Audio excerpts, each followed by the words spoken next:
Alhamdulillahirabbil alamin wassalatu wassalamu ala asyrafil anbiya'i wal mursalin wa ala alihi wa sahbihi ajma'in.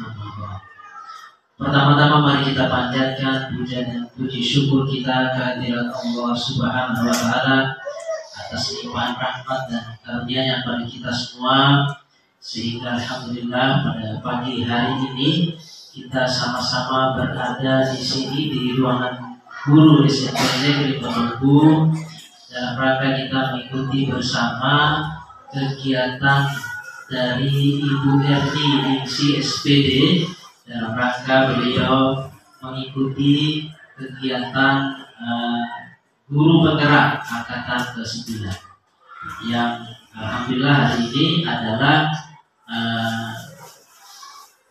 penyampaian budaya positif ya Ibu Erni.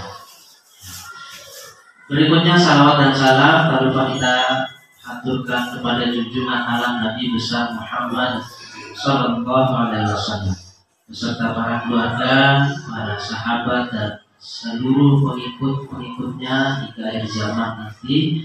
Dan kita semua berada di sini selalu istiqomah dengan sunnah-sunnahnya sehingga nanti kita mendapatkan syafaatnya di hari-hari nanti. Baik Bapak dan Ibu, hari ini hari Selasa tanggal 24 Oktober tahun 2023, acara diseminasi menyebarkan pemahaman dan pengalaman penerapan budaya positif oleh Ibu Erni Ningsi. Mari kita buka dengan sama-sama melafazkan basmalah. Bismillahirrahmanirrahim. Acara pertama, mari kita dengarkan sambutan dan kata pengantar Bapak Kepala Sekolah kita yang kami hormati Bapak Abdul Haris SPD MPD Kabupaten Negeri. Silakan.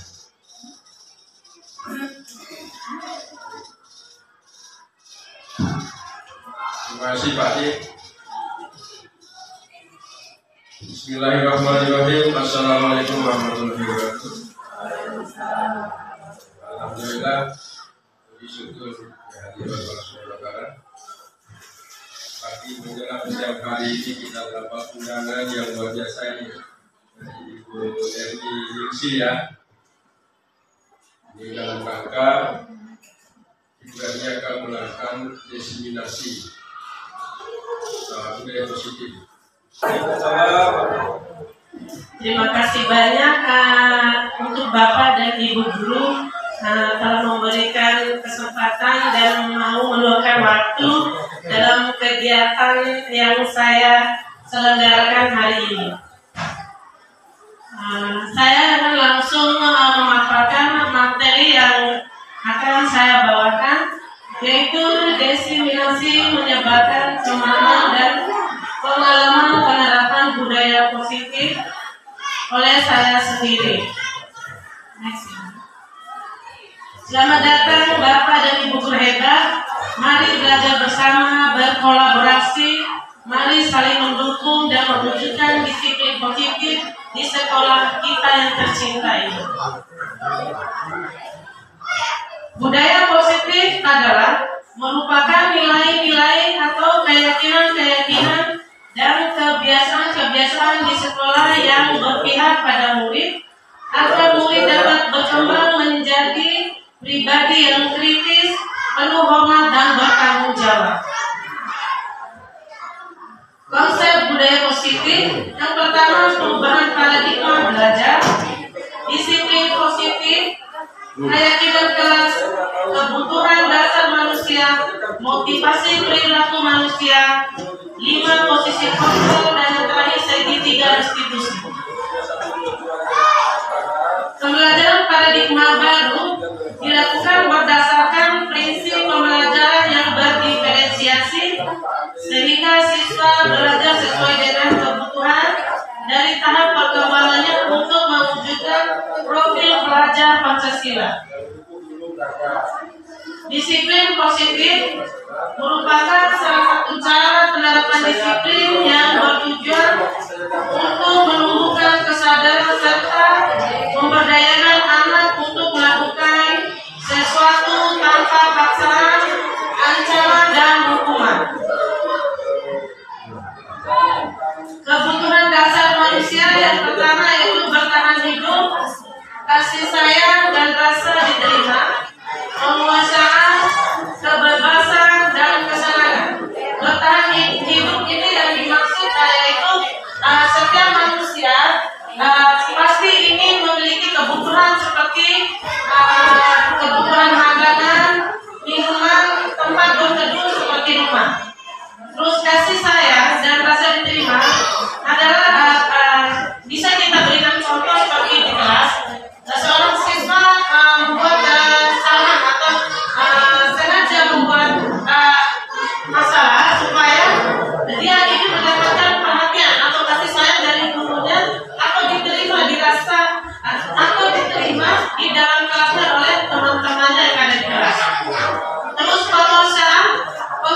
dibilang penguasa, tapi dia memiliki ingin dihormati, ada dengan dihormati dan dihargai oleh orang lain. Kalau kebebasan adalah anak-anak ini seperti hidup vakum saja di dalam ruangan dan itu materi, tapi ingin ada ruang gerak, ingin mengembangkan atau potensi yang ada pada dirinya. Terus untuk kesenangan bisa kita contohkan lagi di dalam sekolah, yaitu anak-anak ingin sifatnya seperti bermain atau canda tawa. Inilah kesenangan yang ingin diharapkan anak-anak yang di dalam sekolah. Next, motivasi perilaku manusia. Dorongan yang timbul pada diri seseorang secara sadar atau tidak untuk melakukan suatu tindakan dengan tujuan tertentu. Seperti yang pertama, menghindari ketidaknyamanan hukuman. Murid melakukan disiplin diri karena takut dihukum.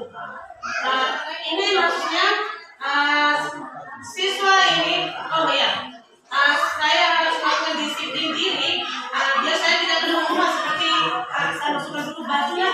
Biasa nanti kan walaupun tidak sama guru yang lain kan saya tidak mendapatkan hukuman.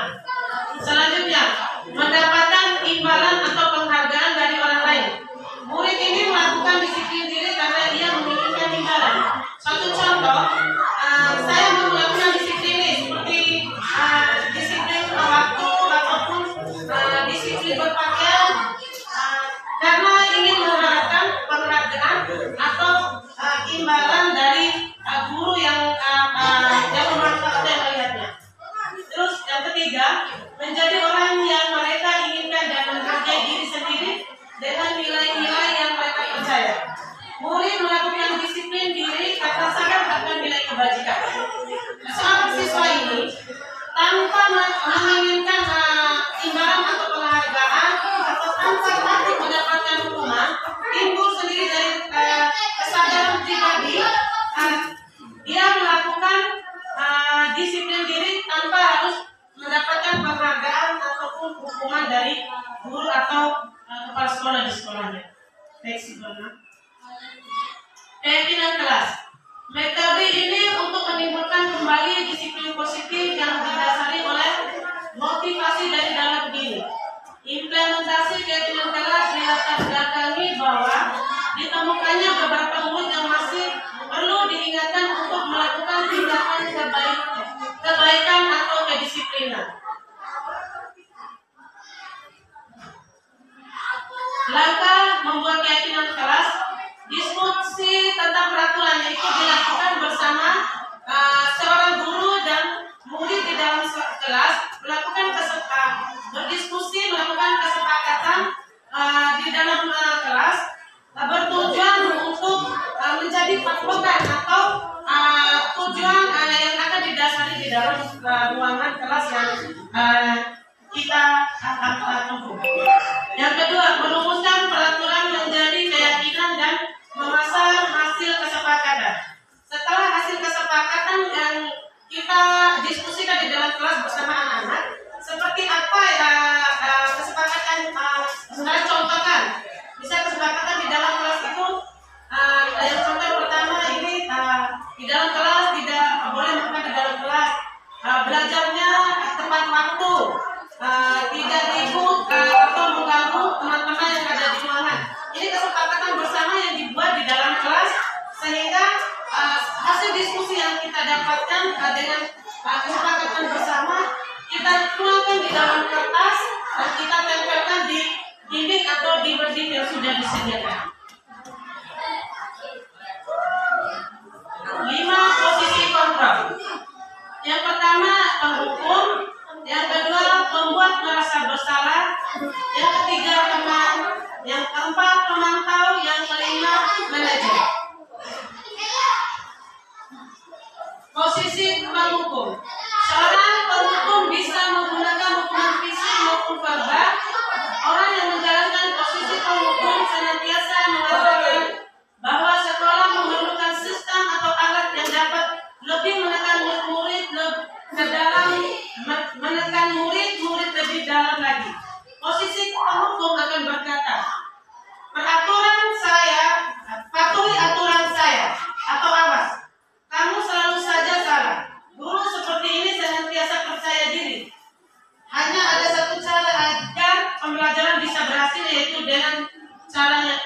diam. Ciri khas penghukum adalah nada suara tinggi, bahasa tubuh, mata melotot, jari menunjuk sambil menghardik. Konsekuensi posisi kontrol penghukum adalah kemungkinan murid akan marah dan mendadak atau bersifat agresif. Yang maksudnya di sini posisi seorang guru sebagai penghukum bisa saya contohkan seperti ini.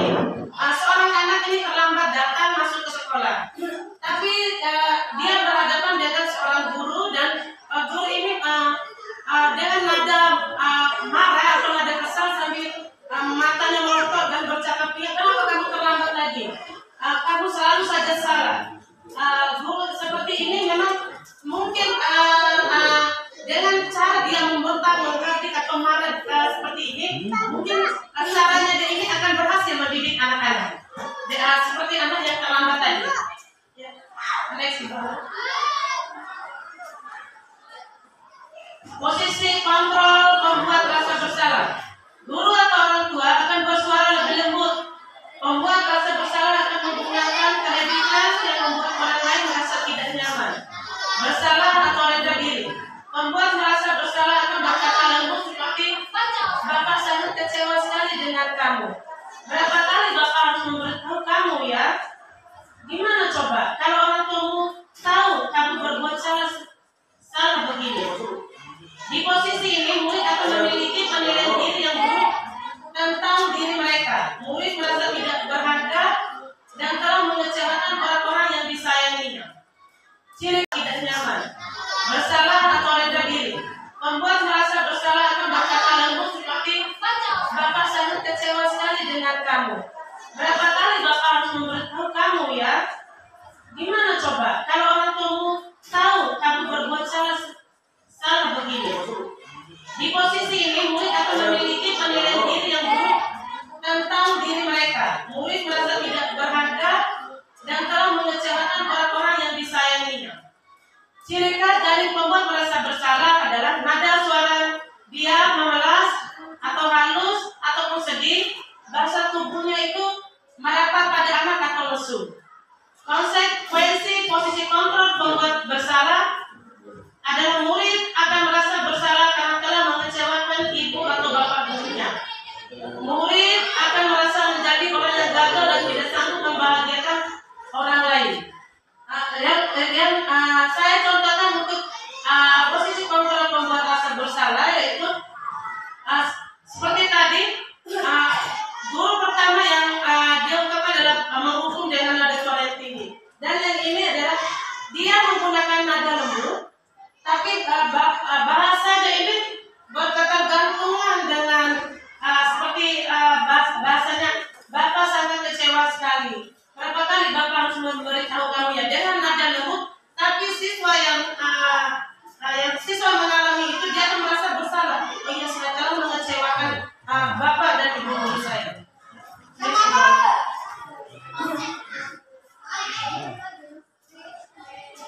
Posisi kontrol teman.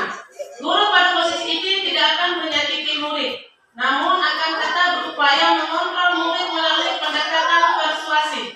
Posisi teman pada guru bisa berdampak negatif atau berdampak positif. Dampak positifnya di sini berupa hubungan baik yang terjalin antara guru dan murid. Guru di posisi teman menggunakan hubungan baik dan humor untuk mempengaruhi seseorang. Mereka akan berkata, ayo bantulah demi Bapak ya. Ayo ingat tidak bantuan Bapak selama ini. Ya sudah, kali ini tidak apa-apa, nanti Bapak bantu bereskan. Nah, dampak negatifnya, bila suatu saat guru tersebut tidak membantu murid, maka murid tersebut akan kecewa dan berkata, saya pikir Bapak adalah teman saya. Murid merasa dikecewakan dan tidak mau lagi berusaha. Hal lain yang mungkin timbul adalah murid hanya akan berpindah untuk guru tertentu dan tidak untuk guru lainnya. Murid akan tergantung pada guru tersebut. Ciri khas posisi kontrol teman ini adalah nada suara yang ramah, akrab dan bercanda. Bahasa tubuhnya merapat pada murid, mata dan senyum jenaka. Konsekuensi dari posisi kontrol teman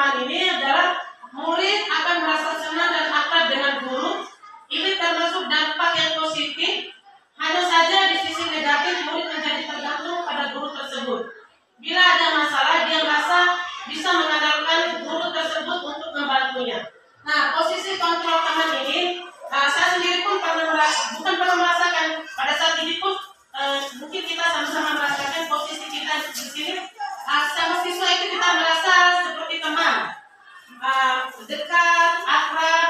Tapi pada saat kegiatan, saya sendiri pun pernah merasakan di kelas, karena mungkin saya terlalu berteman dengan anak-anak, curhatan ataupun apa mereka terhadap saya pribadi, sehingga di saat jam pelajaran saya memberikan tugas kepada mereka untuk mengerjakannya acuh tak acuh. Karena katanya, Ibu bisa dong mengerjakan tugasnya nanti kalau saya pulang ke rumah di rumah saja atau besok aja ya dikumpulkan. Padahal di saat pembelajaran itu tugas dikasih diselesaikan di hari ini juga. Tapi karena dia merasa kita sebagai teman terlalu dekat, jadi dia seperti merasa enteng, saya enak-enaknya begitu. Jadi dia merasa tergantung terhadap keputusan dan kata-kata.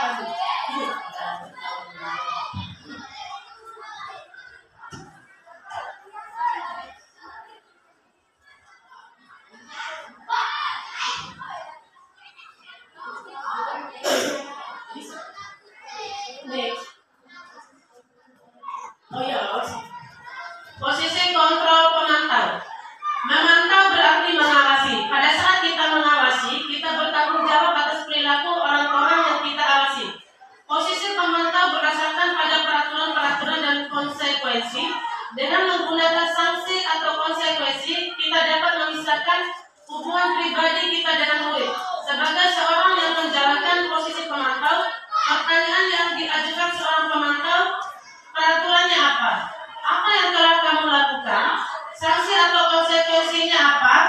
Seorang pemantau sangat mengandalkan perhitungan, catatan, dan data yang dapat digunakan sebagai bukti atas perilaku seseorang. Posisi ini akan menggunakan stiker atau slip catatan data cek. Posisi pemantau sendiri berawal dari teori stimulus respon yang menunjukkan tanggung jawab guru dalam mengontrol murid. Ciri khas pemantau adalah dengan nada suara datar, bahasa tubuh yang formal.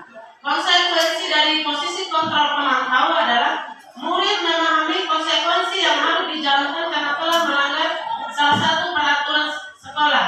Murid tetap dibuat tidak nyaman, yaitu dengan harus tinggal di kelas pada waktu jam istirahat dan mengerjakan tugas. Guru tetap harus memantau murid pada saat mengerjakan tugas di jam istirahat karena murid tidak bisa ditinggal seorang diri. Contohnya begini, kita memberikan tugas terhadap siswa, sementara siswa ini tidak melakukan atau tidak mengerjakan tugas tersebut. Jadi siswa ini dia mengetahui konsekuensi dari bila dia tidak melakukan atau mengerjakan tugas, dia sendiri pun tahu akan konsekuensinya. Jadi gurunya memberikan semacam begini, kamu kan sudah tidak mengerjakan tugas ini. Jadi bapak atau ibu guru, kamu harus menyelesaikan apa yang kita yakini. Apakah kamu meyakininya? Jika kamu meyakininya, apa kamu bersedia memperbaikinya? Jika kamu memperbaiki hal ini, hal ini menunjukkan apa tentang dirimu? Apa rencana kamu untuk memperbaiki hal ini?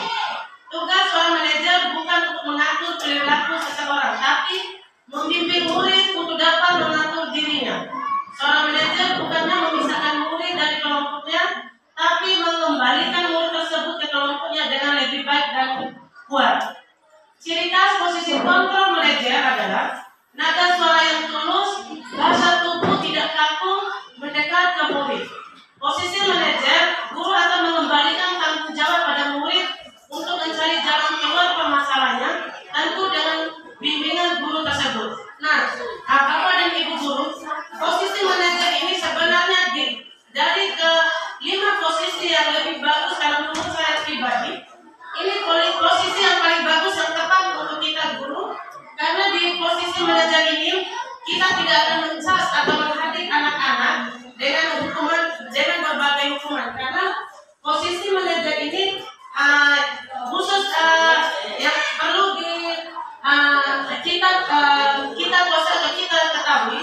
Di posisi kontrol ini sangat bagus sekali, karena di sini akan membuat siswa tidak akan membuat siswa merasa bersalah, tapi akan membuat siswa merasa menyadari akan kesalahan yang dia lakukan. Dia akan mencoba untuk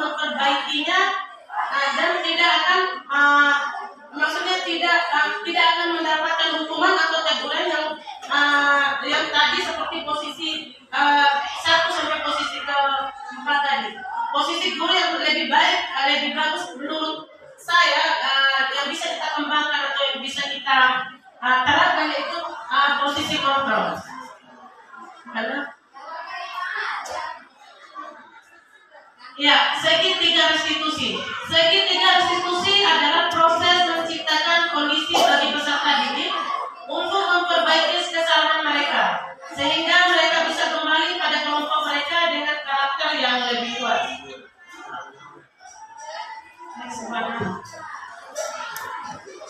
Oke. Nah, dari segitiga restitusi tadi ada 3 tahapan. Tahapan pertama yaitu menstabilkan identitas. Tahapan yang kedua yaitu validasi tindakan yang salah, dan tahapan yang terakhir adalah menanyakan keyakinan.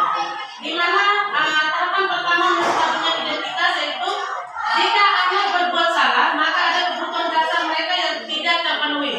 Bagian dasar segitiga restitusi memiliki tujuan untuk merubah orang yang gagal karena telah berbuat kesalahan menjadi orang yang sukses. Kita harus mampu meyakinkan mereka dengan mengatakan kalimat seperti tidak ada manusia yang sempurna. Saya juga pernah melakukan kesalahan seperti itu. Ketika seorang dalam kondisi emosional, maka otak tidak akan mampu berpikir secara rasional. Saat inilah kita menstabilkan identitas anak. Anak kita bantu untuk tenang dan mencari solusi untuk menyelesaikan permasalahannya. Nah, yang kedua yaitu validasi tindakan yang salah, yaitu memvalidasi tindakan yang salah. Konsep langkah yang kedua ini adalah kita harus memahami kebutuhan dasar yang mendasari tindakan anak yang berbuat kesalahan. Menurut teori kontrol, semua tindakan manusia baik atau buruk pasti memiliki maksud dan tujuan. Ketika kita menolak anak yang berbuat salah, dia akan tetap dalam masalah. Yang diperlukan adalah kita memahami alasan melakukan hal tersebut sehingga anak merasa dipahami. Nah, langkah yang ketiga yaitu menanyakan keyakinan. Menanyakan keyakinan, teori kontrol menyatakan bahwa kita pada dasarnya termotivasi secara eksternal. Ketika langkah 1 dan langkah 2 sukses dilakukan, maka anak akan siap untuk dihubungkan dengan nilai-nilai yang dia percaya dan berpindah menjadi orang yang dia inginkan. Penting untuk menanyakan ke anak tentang kehidupan ke depan yang dia inginkan. Ketika mereka sudah menemukan gambaran di masa depannya, guru dapat membantu mereka untuk tetap fokus pada gambarannya. Melalui segitiga restitusi, kita dapat mewujudkan mereka menjadi murid yang merdeka. Mereka mampu menyelesaikan masalah dengan motivasi internal dan bertanggung jawab terhadap masalah pilihannya. Yang dimaksud di sini seperti seorang anak, saya contohkan di dalam kelas, seorang anak sedang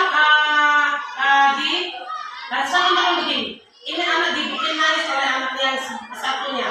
Intinya mereka ada permasalahan atau berkelahi di dalam kelas. Terus tindakan saya sebagai seorang guru menanyakan terhadap anak tersebut. Yang pertama yang diambil yaitu dengan menstabilkan identitas. Kita menanyakan dulu kenapa masalahnya, menstabilkan dulu emosi yang terbawa dengan permasalahan tadi. Terus langkah yang kedua yaitu memvalidasi tindakan. Menanyakan dulu sampai berkali itu kenapa gitu. Nah, dan yang ketiga menanyakan keyakinan. Nah, kalau sudah seperti ini, yang kamu yakini setelah melakukan kesalahan, apa yang kamu yakini? Kamu harus seperti apa gitu? Maksudnya sudah kamu melakukan kesalahan, apa yang perlu kamu perbaiki dari kesalahan yang kamu lakukan tersebut? Ya, sekian dan terima kasih. Billahi hidayah. Assalamualaikum warahmatullahi wabarakatuh. Saya lanjut ke Ibu Rizka.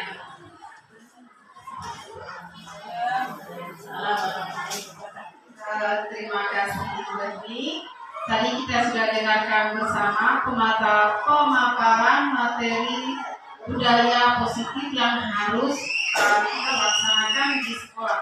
Di sini saya bisa ambil intinya, budaya positif yang harus kita wujudkan di sekolah itu ada kita membuat kesepakatan kelas yang sudah kita yakini, terus kita harus kenali kebutuhan apa saja yang dibutuhkan oleh siswa kita. Selanjutnya 5 posisi kontrol kita sebagai guru, di mana 5 posisi kontrol ini yang paling bagus itu adalah kita posisikan diri kita guru ini sebagai posisi manajer. Yang terakhir, ketika kita mendapati siswa yang bermasalah, kita bisa memecahkan dengan menggunakan segitiga restitusi. Mungkin dari pemaparan yang Ibu Erni sampaikan tadi, mungkin ada pertanyaan, usul ataupun saran. Jadi untuk menyempurnakan kegiatan Ibu Erni, maka persilakan Bapak Ibu yang ada di dalam ruangan.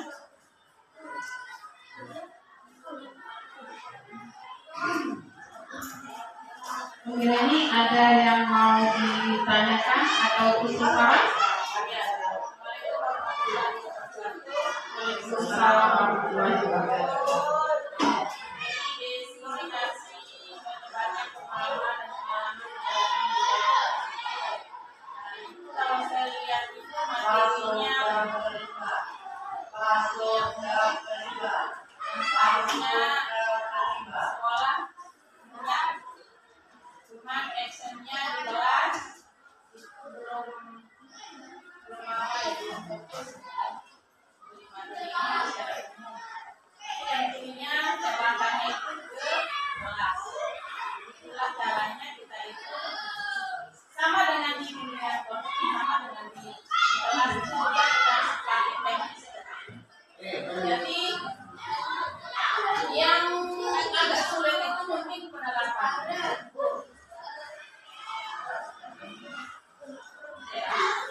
Yang tidak kita miliki atau yang kurang kita miliki itu barangkali adalah penerapannya kita itu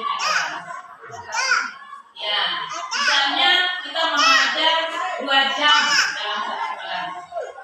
Sebelum kita dari pertama kali kita itu bertemu pada awal semester, tentu harus kita itu merancang seperti ini. Perjanjiannya dengan siswa itu di awal sebelum menyampaikan diri kesepakatannya. Kemudian yang lebih bagus lagi, sebagai wali kelas itu menerapkan hukuman maksudnya kesepakatan dengan siswa. Apa yang akan kita lakukan untuk mensempurnakan kelas? Khusus lagi bagi kita guru kelas, dari awal kita sudah sepakati.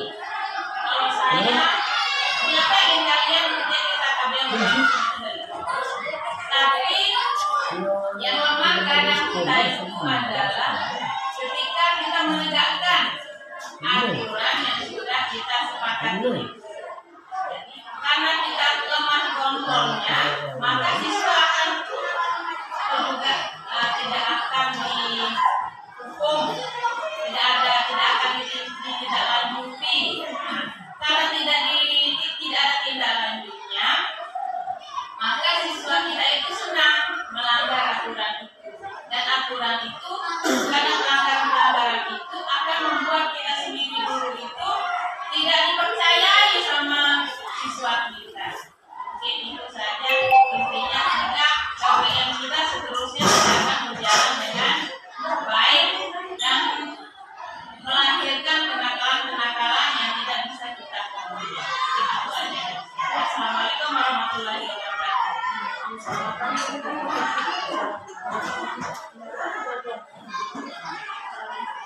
Ada lagi mungkin ibu silakan dilanjut.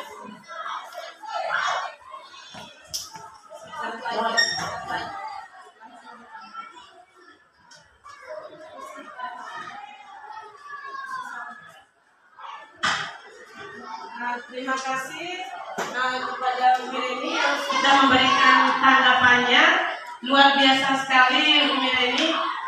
Memang kita butuh penerapannya atau butuh implementasinya yang lebih dalam lagi atau yang lebih lagi untuk sekolah. Karena ini paparannya masih umum seperti yang kita lebih ini, kedepannya untuk sekolah kita akan lebih baik lagi untuk melakukan penerapan tentang posisi kontrol kita sebagai guru terhadap peserta didik kita. Mungkin itu tanggapan dari saya.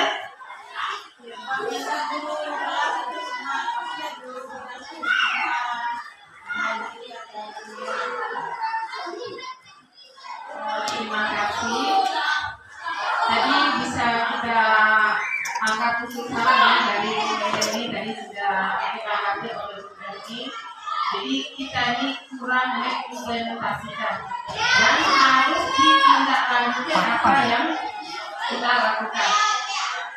Mungkin itu saja hasil pemaparan dari Ibu tadi tentang budaya positif. Saya selaku MC di sini untuk acara ini dengan sama-sama membaca Alhamdulillahirabbil alamin. Wassalamualaikum warahmatullahi wabarakatuh.